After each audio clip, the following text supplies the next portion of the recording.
colônia, o Brasil viveu os ciclos do pau-brasil, do açúcar e do ouro.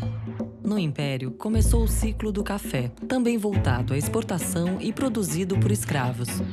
Um ano depois da abolição, chegou a República.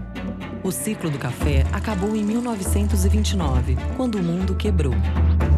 O Brasil se recuperou e viveu décadas de crescimento. O sonho foi interrompido pelas duas crises do petróleo, a crise da dívida externa e a hiperinflação. A estabilidade trazida pelo Plano Real e as reformas institucionais eram colocadas em risco em 2002. Tem um imenso terremoto causado por medo do próprio Lula. O PT era contra a abertura, o PT era contra a privatização, o PT era contra quase tudo. Inclusive, seu partido totalmente contra o Plano Real, fizeram um escândalo, aquele negócio todo. Ele falava na submissão do país aos interesses do FMI e dos bancos. Ou não pagar a dívida. Então, ele lançava uma grande dúvida de descontinuidade. Surgiu aquela onda de pessimismo. E o país teve que recorrer ao FMI. A crise econômica que se formava dificultaria muito qualquer governo. Claramente o eleitorado queria o Lula, a demanda das mudanças sociais, mas ele não queria perder a moeda estabilizada. Então, de novo, os líderes conseguiram entender o pedido duplo. Porque a sociedade quer isso. A defesa da estabilidade, a defesa da responsabilidade fiscal. O presidente Lula, quando assumiu, ele encontrou um pomar que estava começando a frutificar. E a ideia do programa do PT era arrancar as árvores. E o presidente Lula teria dito simplesmente o seguinte: escuta, se já estão frutificando, por que não vamos colher? Ele teve a lucidez política de perceber isso, mudou, fingiu que não mudou, mas mudou. Então, o movimento da campanha do Lula de fazer a Carta aos Brasileiros, pela qual ele beijou a cruz e disse: vou seguir a cartilha das economias de mercado civilizadas. Então, o candidato Lula se comprometeu com uma série de princípios básicos saudáveis do ponto de vista econômico. Reorganizar a economia brasileira, respeitar contratos. Corretamente, professor, olha, ninguém aqui vai chutar o balde. Muitas pessoas não acreditaram, não levaram isto muito a sério. Lula começou convidando um banqueiro de um banco internacional para ser o presidente do Banco Central. Resolveu, com isso, também dar uma mensagem de seriedade, de austeridade ao país. Prometo manter, defender e cumprir a Constituição, observar as leis, promover o bem geral do povo brasileiro. E com essas promessas, Lula se tornou presidente do Brasil. A surpresa começou com a escolha da equipe econômica. Foi uma das melhores surpresas da democracia brasileira o modo como foi feita no Brasil a transição do segundo FHC para o primeiro Lula. O ministro da Fazenda, um médico, Antônio Palocci, levou para sua equipe um conjunto de economistas de altíssima qualificação, mas que tinham visões de mundo distintas das dos economistas do PT. Pessoas comprometidas com práticas mais gerais e mais adequadas para a gestão da economia do país. Eleito o governo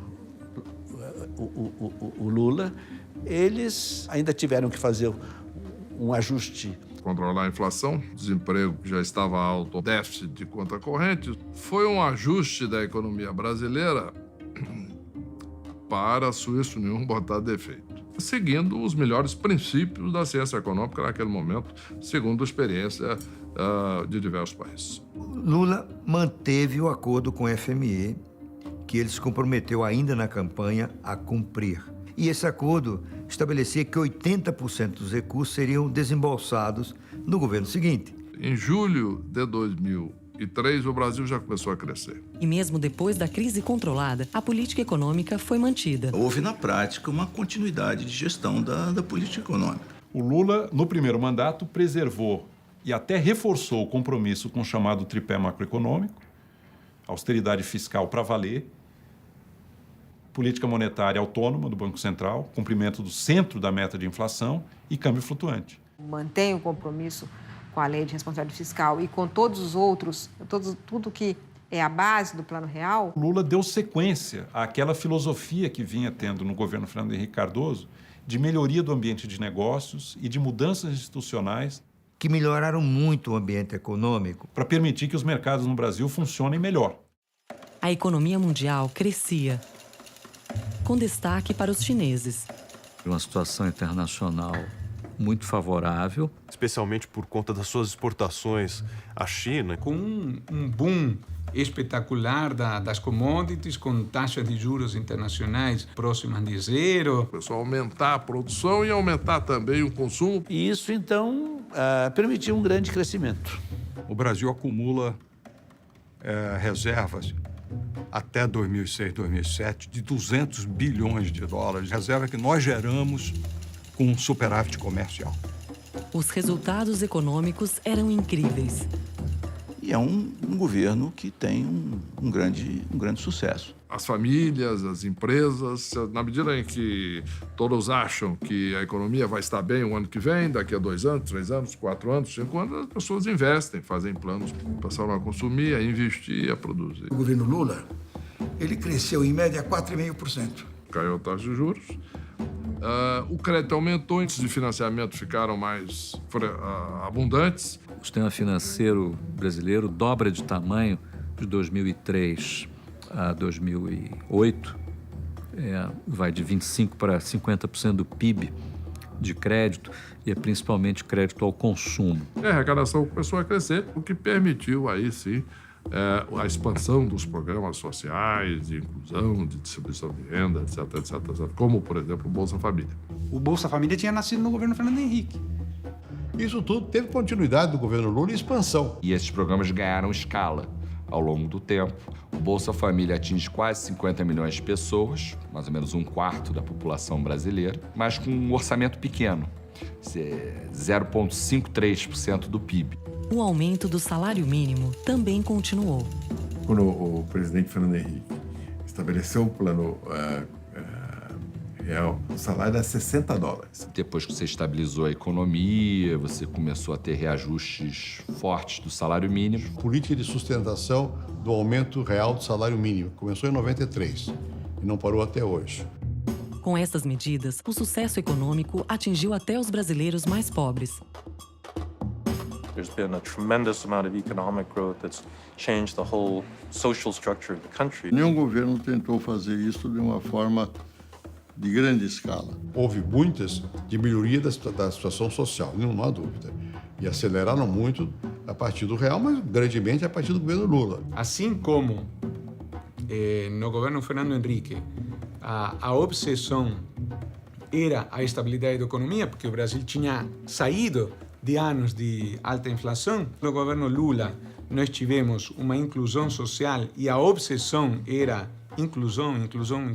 Então o Brasil passa a seguir um caminho do meio, aonde a desigualdade cai, mas o crescimento também acontece e a pobreza acaba sofrendo essa dupla redução, seja pelo crescimento do bolo, seja pela melhor distribuição. O governo Lula foi um grande sucesso do ponto de vista social. O desemprego, que estava a 13%, caiu para 5%. A quantidade de pessoas muito pobres foi reduzida a menos da metade do que foi. De lá para cá, o Brasil conseguiu reduzir a pobreza extrema em 70%. Com uma coisa, os 20% mais pobres cresceram a sua renda 68%. E os 20% mais ricos cresceram 38%. Todo mundo melhorou, mas os mais pobres melhoraram substancialmente mais. E assim surgiu a famosa classe C. As políticas de inclusão de renda também aumentaram o tamanho do nosso mercado interno e o poder de compra de grupos sociais que estavam totalmente excluídos. Cerca de 42 milhões de pessoas entraram para essa nova classe média. O Brasil se tornou a 6ª maior economia do mundo. Um resultado incrível. Os números eram fantásticos. E o sucesso favoreceu a reeleição do presidente Lula. Em 2008, o Brasil vinha numa tendência de crescimento bastante acentuada, né? Chegando a 2008, o que aconteceu? O abalo sísmico da crise de 2007 e 2009. O governo deu uma série de incentivos para o crédito imobiliário nos Estados Unidos. Bancos tomaram muito risco de crédito Foi um excesso de endividamento, não é? Uma especulação financeira adoidada. Não é? No momento em que o valor das casas e dos imóveis comerciais começou a cair, as pessoas passaram a não ter recursos para pagar o crédito. Isso gerou uma reação em cadeia, começou a quebrar bancos. O sistema creditício mundial literalmente parou, como se tivesse uma parada cardíaca. O sistema financeiro internacional entrou em colapso. As linhas de crédito para o Brasil pararam, foram interrompidas completamente. E mais uma vez, uma crise mundial abalava o sonho brasileiro.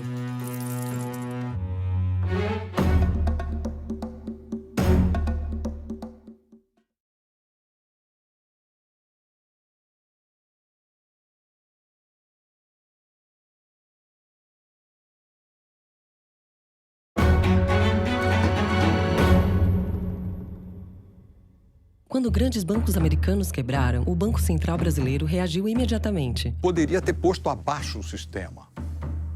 Só não foi porque os bancos centrais socializaram a crise, assumindo passivos, assumindo ativos do setor privado. Nós entramos nos chamados canais de transmissão da crise, isto é, onde é que está a crise estrangeira, como é que ela se transmite para o Brasil, e atuamos nestes canais. O governo agiu corretamente. Tínhamos 260 bilhões de reais de depósitos compulsórios no Banco Central que foram liberados para irrigar a economia. Uma boa parte disso foi liberado. 205 bilhões de dólares de reservas internacionais que nos permitiram, na prática, substituir o sistema financeiro internacional financiando bancos e empresas exportadoras e importadoras brasileiras.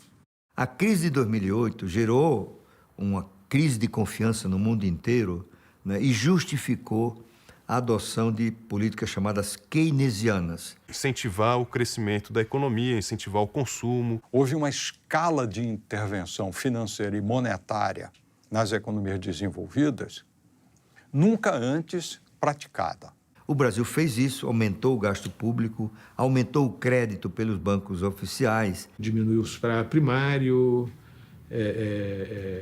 diminuiu os juros. O governo ofereceu os incentivos fiscais para a compra de duráveis. Mais incentivos ao endividamento familiar, ao consumo, via redução de imposto também, do IPI, essas coisas. Tem uma frase famosa do Lula, que ele vai, né, à imprensa para dizer, olha, vamos às lojas, vamos consumir.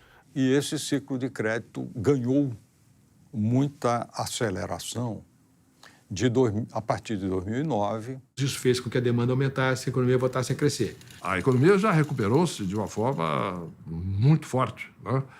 Ela já cresceu 7,5% em 2010. No passado, quando os Estados Unidos tinham uma gripe, o Brasil pegava uma pneumonia e, às vezes, uma tuberculose. Eles pegaram quase uma pneumonia e nós tivemos, naquela época, uma gripe. Não foi uma gripe fraca, mas foi curta. Uma recessão de 5 meses, que foi a mais curta do mundo, e depois voltou a crescer. Os efeitos da crise foram controlados, mas o intervencionismo não diminuiu. A equipe econômica do segundo mandato defendia preceitos muito diferentes da anterior. O Brasil me impressionou muito. De 1990 até 2005, 2006, o Brasil fez uma mudança espetacular. Eu acho que o processo meio que piorou um pouco a partir de 2006. E aí o governo Lula começou a mudar. E nós deixamos de aproveitar esse momento para fazer uma série de reformas. Nós não fizemos mais quase nenhuma reforma, nada que realmente fosse fundamental. Com a ascensão da Dilma, você tem uma alteração significativa de política. Manteiga na política no Ministério e uma política muito mais centralizadora. Passa a haver uma visão muito maior de um intervencionismo em setores da economia. O ministro da Fazenda, Guido Mantega, né, é dessa escola intervencionista. E aí começou a haver um abandono gradual dos mecanismos de estabilização, particularmente o tripé macroeconômico. O tripé desmontado, necessário para manter o gasto público sob controle. O governo começou a aumentar os gastos, o superávit primário começou a diminuir. É o Estado desenvolvimentista achando que vai decidir quais são os setores da economia que vão florescer e quais são aqueles que não vão receber apoio, proteção, favores e estímulo. Políticas diferenciadas no BNDES em favor de determinados setores ou empresas que foram entendidas como relevantes para a criação daquilo que se convencionou denominar dos campeões nacionais. Então, passou-se a usar muito agressivamente o crédito direcionado e subsidiado, isenções tributárias, tarifas de proteção à importação. Ficar dando incentivo para esse, para aquele, tudo a conta-gota, tá certo? Sem clareza, transparência nas regras. Tem uma transferência de renda do Tesouro para os grupos que vão ter esse capital mais barato do que o próprio Tesouro se financia. Enquanto o mortal comum paga 30% de juros, ele paga 5%, 6%. Né? O governo passou a suprir o BNDES de recursos crescentes. Isso foi algo como 9% do PIB de dinheiro, uma baba de dinheiro que se deu para o BNDES, da ordem de 400 a 500 bilhões. Uma vez me perguntaram, mas como é que o BNDES faz escolhas? Eu disse, olha, nós temos aqui um grande assessor inglês que nos faz as escolhas das empresas. É o Charles Darwin. A economia já não crescia como na década anterior. Mas isso não afetou o resultado das eleições. Em 2010, os brasileiros elegeram Dilma Rousseff presidente. A Dilma teve um problema sério. Havia o desaquecimento da economia mundial. Uma economia com crescimento muito baixo, próximo de zero, com inflação mais alta do que as metas que a sociedade fixou para si mesma. E o governo entendeu que deveria continuar intervindo. Do governo Lula para o governo Dilma há uma continuidade. O governo continua intensificando as políticas sociais. Portanto, um objetivo são as políticas sociais. Um grande sucesso na política de aumento da classe média. O Programa Brasil Sem Miséria, que abriu as portas da universidade à população brasileira. Isso foi um grande sucesso desse governo e é inegável, não se pode negar isso. Claro que o governo Dilma, ele se revelou muito mais interventor na economia, um certo messianismo que o governo Lula não tinha, e de gastar recursos públicos que não tem. E começa a se restabelecer o chamado capitalismo de Estado, em que o Estado é o promotor, é o investidor, é o que controla. A ideia do Estado intervindo desastradamente no funcionamento dos mercados. Uma completa dissociação entre a classe econômica, os empresários e o governo, uma falta de diálogo muito forte.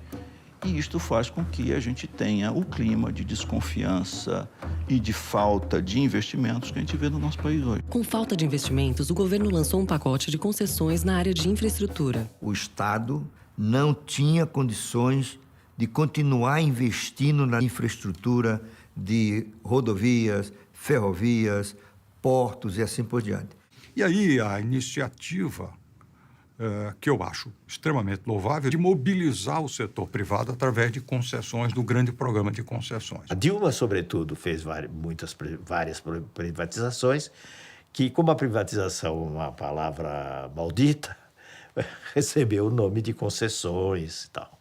E as estratégias para aumentar o PIB e conter a inflação, aumentando crédito e incentivos, não dão resultado no governo Dilma. Ela pega o final, vamos dizer, desse ciclo de endividamento familiar e de criação de crédito de consumo.